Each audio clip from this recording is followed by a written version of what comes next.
Всем здравствуйте! А давненько на моем канале не было полезностей, не правда ли? Я уже упоминала в своих видео, что иногда делаю фотопрогулки по городу для подписчиков и просто туристов. Показываю самые красивые локации в городе и фотографирую, но заодно и рассказываю про съемки своих видео, что удалось узнать интересного про тот или иной дом в городе, показываю старые и весьма необычные архитектурные элементы зданий, на которые вы вряд ли бы сами обратили внимание. Так вот, мне часто говорят, что да, смотрят мои видео и повторяют экскурсионные маршруты, которые я в них показываю самостоятельно. Но почему бы я не показала все в одном видео? Исправляюсь. Сегодня видео как раз будет такой маршрут для самостоятельного посещения Гродно. И не только для туристов, которые к нам приезжают, но и для всех гродненцев, кто, возможно, хотел бы провести свой день в городе как путешественник, попробовать себя в роли туриста и взглянуть на привычные маршруты по-другому. Давайте попробуем.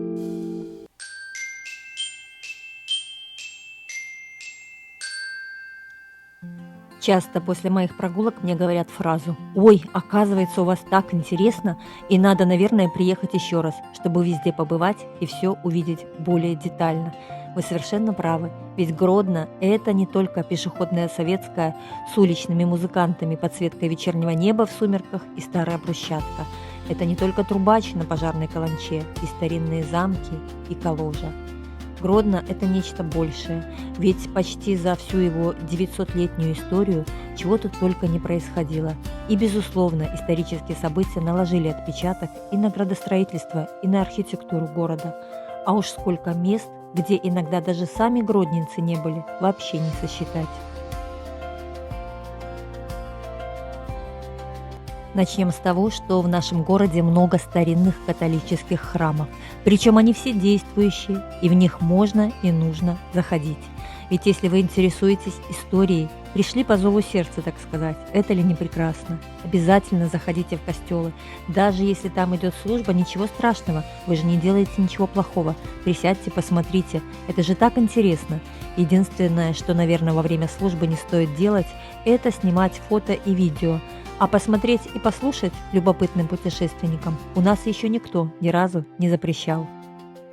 К тому же в костелах у нас хранится множество святых и старинных артефактов.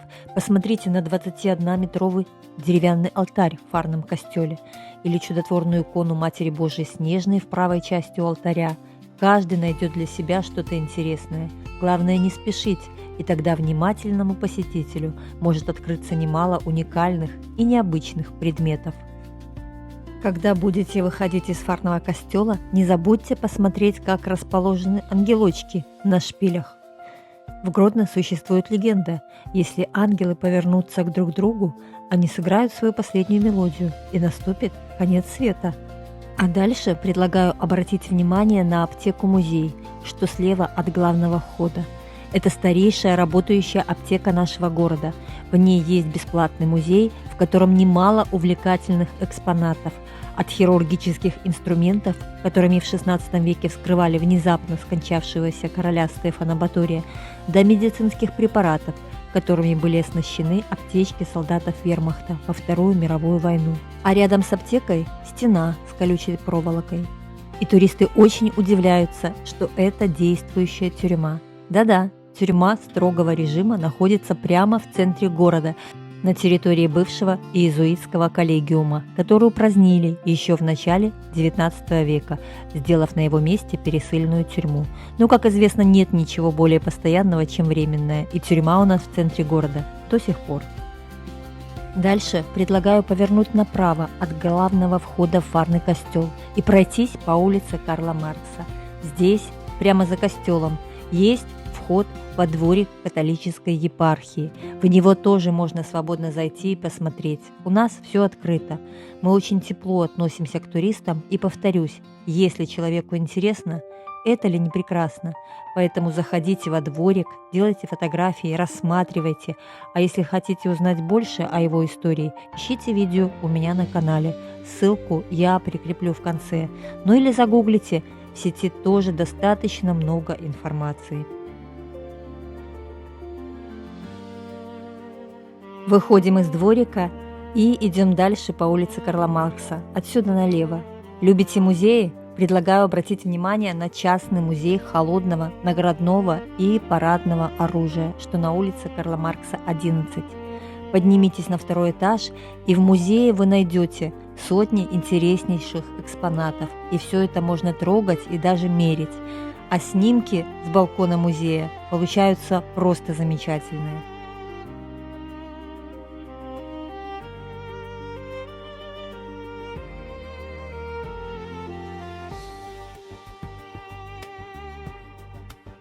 Так же, как выйдете из музея, рекомендую заглянуть вот сюда в арку. Это каретный проезд. И если вы зайдете во дворик, примыкающий к музею, вам откроется самый большой мурал в Беларуси. Его площадь 430 метров квадратных. Эта красота появилась здесь у нас в 2022 году. Можете порассматривать и, возможно, даже найдете Мону Лизу.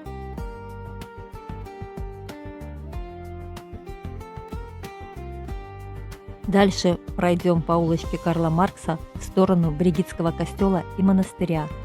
Не упускайте также из виду старинные гродненские балконы. Они все разные и аутентичные. Их год соответствует году постройки домов. В основном это конец 19-го, начало 20 века.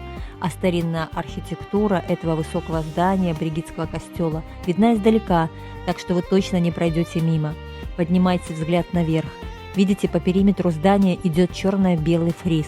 Этот фриз выполнен в технике сграффита, и изображены на нем драконы и ангелы. По предположению исследователей, он может представлять библейскую историю про Иону и кита. Сграффитовый фриз был создан на заключительном этапе украшения костела в 1643-1645 годах, и эта техника была типичной для Ренессанса, но с развитием барокко ее заштукатурили. В 1980-е годы во время натурных исследований архитектуры были найдены следы сграффита, после чего фриз полностью отреставрировали. Зайдите непременно во дворик Бригитского костела. Здесь можно увидеть старый колокол, который носит имя Себастьян. Это колокол, оставшийся от колокольни, которая когда-то стояла напротив Бригитского монастыря. В советское время по плану расширения проезжей части колокольня была снесена. Такая же участь должна была постигнуть и все дома в почетной стороне улицы Карла Маркса. Но все же здравый смысл, а возможно отсутствие достаточного финансирования победили, и дома остались на своем месте. Пострадала только колокольня, ну а старый колокол, возможно, когда-то обретет свой дом на новой колокольне. Место-то осталось. Если Бригитский костел будет открыт, рекомендую обязательно зайти внутрь. Вот здесь расписание, когда он открыт для посещения туристами. Внутри тоже очень необычно и интересно. Например, часто ли вы видели в старых храмах механизмы, которые закрывают иконы на алтаре, а в Бригитском это есть, а также мощи римского легионера и красивейшие алтари. К тому же иногда в Бригитском проводят интересные экскурсии, и можно посетить внутренний дворик монастыря и прогуляться по его подземельям и коридорам со сводчатыми потолками. Хотите еще больше необычных и интересных исторических мест города? Все рядом. Просто не все знают, как попасть в самое старое деревянное здание, сохранившееся в нашем городе еще с середины XVIII века. Вам просто нужно дойти до конца стены Бригитского монастыря, повернуть вдоль нее направо и дойти до ворот, где есть калитка.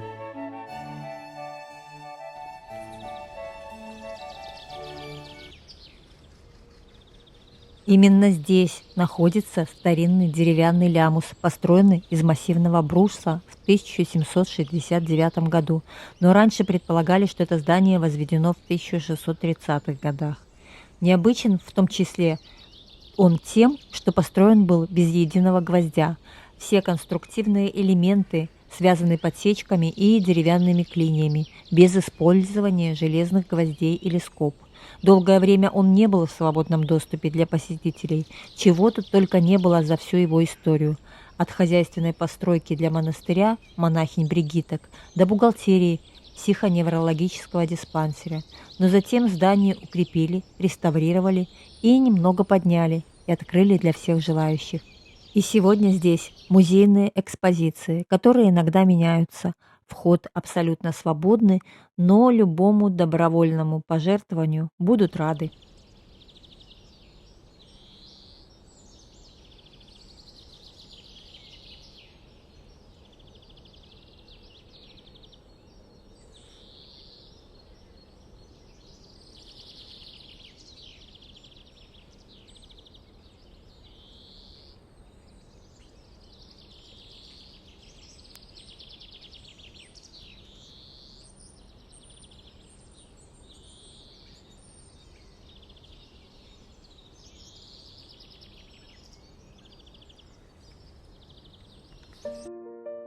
Ну что, еще не устали бродить со мной? Тогда идем дальше. Выйдя за ворота Лямуса, не спешите возвращаться на улицу Карла Маркса, которая слева. Поверните направо, во дворы, и буквально через 100 метров вы будете вознаграждены. Когда вы пересечете автомобильную стоянку, вы выйдете на улицу Свердлова к старым водонапорным башням Кася и Бася. Да, у гродненских башен есть имена собственные. Правда, которая из башен как называется, даже сами гродненцы не в курсе. Водонапорные башни Кася и Бася считаются памятниками промышленной архитектуры и стали одной из городских достопримечательностей. Строительство башен было связано с появлением в Гродно водопровода. Их возвели в конце XIX и начале XX века при участии Всероссийского акционерного водного общества. Башни были построены в разное время. Западная была построена в 1890 году, а восточная появилась позже, в 1910-х годах. И декор восточной более сдержанный, он выполнен в духе кирпичного стиля. Обе башни восьмигранные, высотой около 22 метров, с восьмигранными крышами. Их архитектурный стиль часто определяют как эклектику, смешение различных направлений. В башнях разместились творческие мастерские гродненских художников, и зайти посмотреть свободно внутри башен у вас не получится. Люди творческие, хотят тишины для работы. Но вы можете увидеть видео о том, что находится внутри башен, у меня на канале. Ну что, сделали красивое фото на фоне башен? Тогда отправляемся дальше по маршруту улицы Свердлова. Вот здесь за забором, за творческими мастерскими и красивыми инсталляциями поверните налево, и вы выйдете к очень живописному дому. Здесь во двориках находятся очень красивые многоквартирные частные дома, чего стоит только дом под номером 4. Это так называемый жандармский флигель, построенный в начале 20 века для служащих жандармского управления. Сейчас это многоквартирный жилой дом и один из красивейших домов в городе Гродно. Недавно дом пережил масштабную реставрацию и предстал перед нами во всей красе, обновленным и величественным. Лепнина, деревянные двери в подъезды под старину, старинные мраморные ступеньки с надписью «Сальвио». Все в нем необычно. Он совсем не похож на многоквартирные дома нашего времени, и у него как будто есть своя душа и характер. Присмотритесь к нему повнимательнее. Отсюда, мимо живописных домиков, предлагаю выйти на улицу Парижской коммуны. Это часть старинного центра города.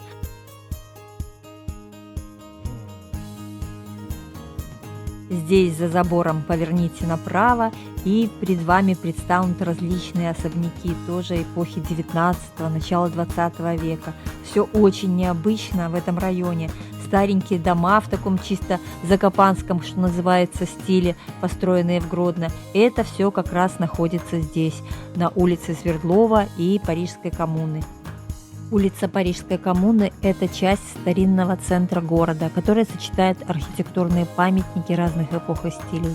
Она протянулась по краю верхней террасы долины реки Неман и открывает панорамный вид на левонабережную часть города. И тут у вас есть выбор – либо пройтись по скрытой лесенке вниз, так называемый Гродненский подол, и прогуляться по правому берегу Немана, либо пройти чуть дальше к Бернардинскому костелу. Гродно – город сложного рельефа, и скрытые лесенки, о которых часто знают только местные жители, это тот самый гродненский колорит, прогуливаясь по которому однажды вы непременно захотите вернуться снова. И если спуститься по этой лесенке, то вы попадете на набережную и центральный пляж города. Вот здесь я сняла панораму с противоположного берега, чтобы вы понимали, где вы окажетесь. Но если по лесенке вы решили не гулять, а пройти дальше по улице Парижской коммуны, то попадете к Бернардинскому костелу. Эта улица сформировалась здесь в конце 15 века. Она служила короткой дорогой от замка к королевским конюшням, и из-за расположенного здесь с 16 века мужского монастыря бернардинцев улица долгое время носила название Бернардинской, а на рубеже 19-20 веков именовалась Каретным переулком. В тому же на этой улице находится самый старый католический костел в городе. Его история началась еще с XVI века. Каменный комплекс с костелом начали возводить в 1595 году по велению короля Сигизмунда III Вазы. Строительство было завершено в 1617, а 13 мая 1618 года костел осветил виленский епископ Евстафий Волович. Сегодня костел продолжает выполнять религиозную функцию, и здесь проходят богослужения, духовные концерты и мероприятия, посвященные католической культуре. Монастырь остается центром католического образования, в его стенах работает высшая духовная семинария.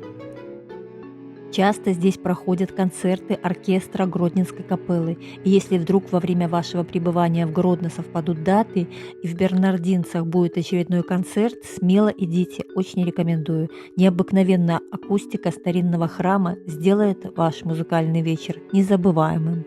К тому же получится посмотреть храм изнутри, потому что в обычные дни, когда нет службы, он, к сожалению, закрыт. Но можно зайти в правую дверь и тихонько посмотреть внутренний дворик костела и посмотреть на самую большую колокольню города, высота которой около 62 метров. Гродненский костел бернардинцев является одним из наиболее значительных мавзолеев шляхты на территории Беларуси, и, согласно исследованиям специалистов, в храме похоронены многочисленные представители магнатских, сенаторских и шляхетских семей, в том числе члены титулованных родов. И если хотите посмотреть больше, у меня на канале тоже есть видео об этом. А рядом с костелом находится отличная обзорная площадка, откуда открываются великолепные виды на Гродненский драматический театр, который был построен здесь в 1984 году. Сейчас часто можно услышать, как здание театра называют по форме перевернутой короной в королевском городе. Но позвольте, скажете вы, какая корона могла быть в 1984-м? Советский Союз? И будете совершенно правы, ведь архитектурно постройка театра задумывалась как луноход. Да-да, не удивляйтесь, вы не ослышались. Если загуглите словосочетание «Гродно, драмтеатр» и «луноход», выйдет статья, где архитектор Геннадий Мачульский в 1976 году задумал это здание именно как луноход. Тема космоса и всего, что с ним связано, когда-то было очень популярна, и проект прошел, что называется, на ура. Но строительство затянулось на долгих 8 лет, и вот уже в процессе что-то изменили, что-то скруглили, подправили и на выходе получили корону. И сейчас это один из туристических символов города. Корона в королевском городе. Вот такая история. А сейчас предлагаю спуститься с обзорной площадки и пройти вот туда, по старому мосту. Он так и называется в Гродно «Старый», потому что есть еще и новый. Именно так, с большой буквы. Посмотрите на здание бывшего пивоваренного завода «Кунца», которое перестраивают и, наконец-то, обещают сдать и открыть к 2027 году. Но пройти я предлагаю на обзорную площадку на улице Дарвина. Именно оттуда открываются самые красивые виды на старый город. Площадку открыли в 2026 году, и она уже стала популярным местом отдыха и встреч горожан и туристов. Много лавочек, качелей, кафе и даже детская площадка. А какие виды и фотоснимки вам не рассказать.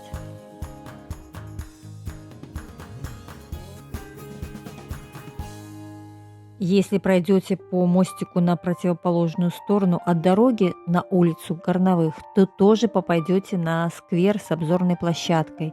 Его открыли летом 26 года, и у нас в Гродно было много споров по поводу его открытия. Кому-то нравилось, кому-то не очень. Споры, баталии, диспуты. Но оцените сами. Мне, например, очень нравится, и вы сможете посмотреть на старый город с другого, не менее интересного ракурса. В общем, каждый найдет здесь что-то свое. Здесь лавочки, современные беседки, можно посидеть компанией и полюбоваться на противоположный берег, или, возможно, даже захочется встретить закат. Виды и снимки отсюда просто великолепные.